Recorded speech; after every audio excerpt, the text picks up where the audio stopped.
Hello, student. Good afternoon. I will start the next topic, that is acquired immunity. Acquired immunity means artificial to create the immunity in different ways. That is called as acquired. मिळवलेली immunity, प्रतिकार शक्ती, immune power, recover, acquired immunity, and natural immunity, that is by birth.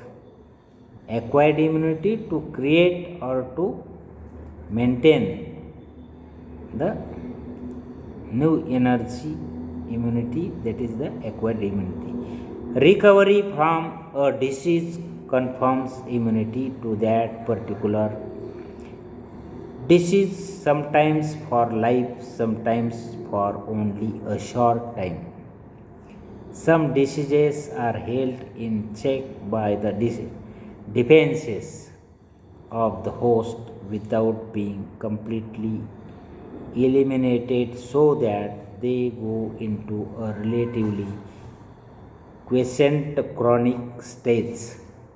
Example: syphilis, Chagas disease, malaria, amoebiasis, etc., as the long as parasites remains in the body.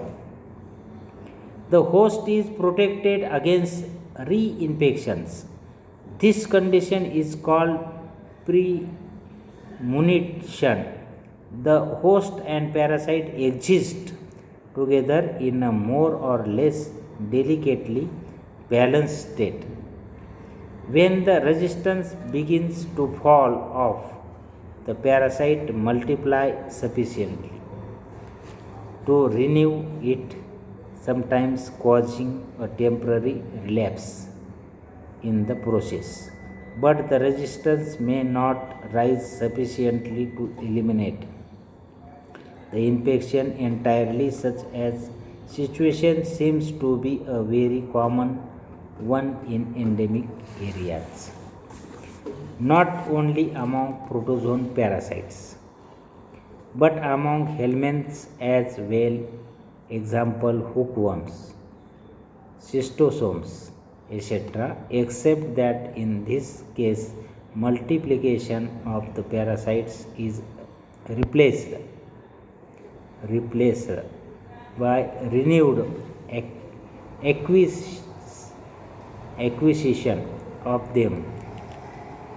The same general principle applies to immunity to arthropods bite. As long as there is continual exposure, most individuals are capable of developing and keeping up some degrees of immunity. The basis for all acquired immunity, directed specifically against a particular parasite, is probably an alteration in the structure of certain protein molecules, so that they have an affinity for the antigens that stimulated them.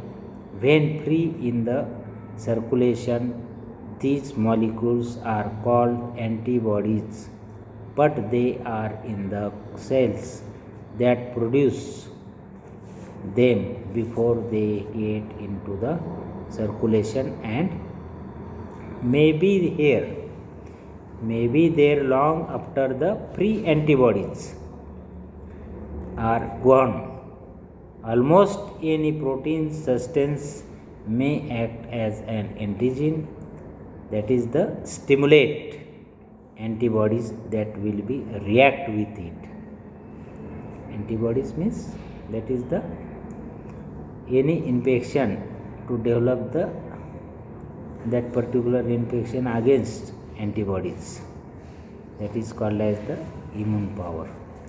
With the exception of the simplest viruses, Infectious organisms are far from being simple antigens or even mosaics, mosaics of a few antigens, but may contains hundreds of the different antigenic substances in the form of enzymes, hormone-like substances, toxins, and other metabolic products, as well as the body proteins in the course of a disease or after immunization by injection of organisms.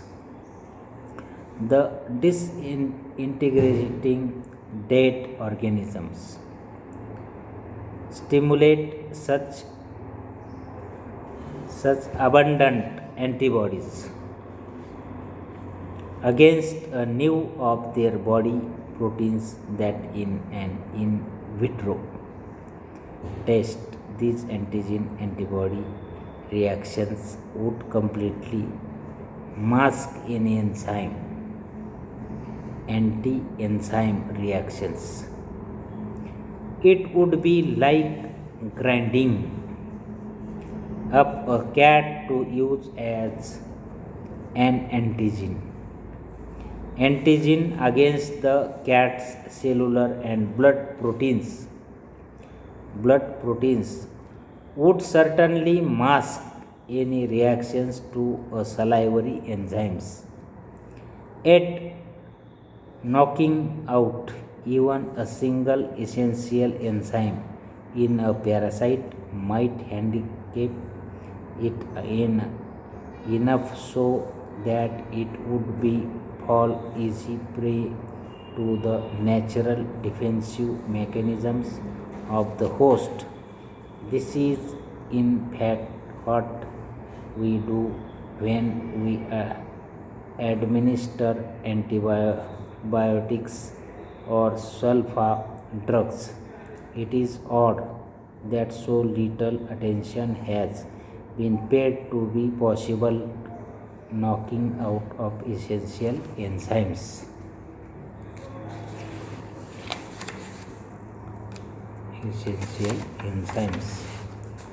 By development of specific anti-enzymes. Unfortunately, bacteria are not easily dissected mechanically or chemically to get the pure enzymes. To experiment with it is suggestive, however, that a small number of metabolizing organisms living in a host body may be more effective than 1,000 times the number of injected dead organisms. This is where the advantages of metazoa parasites come in. They can be dissected and different tissues and organs used as antigens as can their collected metabolic products, and they can be induced to produce immunity under the conditions which preclude liberations of their body substances, making it possible to study the immunizing effects of their metabolic products independently. Even with some protozoa, a distinction between these two types of immune reactions can sometimes be made. Taliaferro and Taliaferro demonstrated in 1922 that rats develops a reproduction inhibiting antibodies or ablastin as well as the trypanocidal antibodies to Trypanosoma leavici. The trypanosomes are not injured in any way by the ablastin except that they are unable to reproduce, which in the writer's opinion is due to interference with nutrition and consent grow these antibodies differs from other is not combining with a supposed antigen. The trypanosomes, when mixed with them, in the writer's opinion, ablastin is probably an antibody which is stimulated by and reacts with the metabolic products of the trypanosome, interfering with its nutrition but not killing it.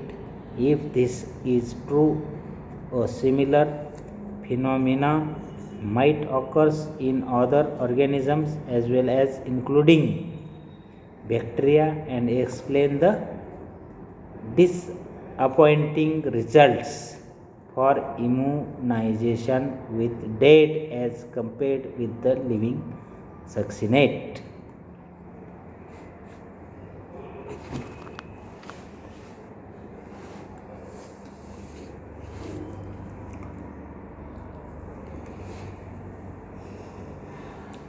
Acquired immunity in protozoan infection manifests itself similarly by slowing up of growth and reproduction and refractoriness to reinfection, and also by destruction of the parasites.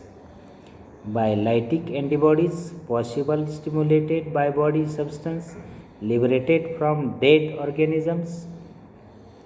Whenever these antibodies have access to be parasites, usually the parasites persist longest in brain tissues. Also, intracellularly located parasites may be escaped, for example, early in an infection. Trypanosoma cruzi is abundant in the blood, but in the later chronic stage, only those individuals survive which quickly invade a new cell after being made homeless by the disintegration of the old one. This is the acquired immunity. Okay, thank you.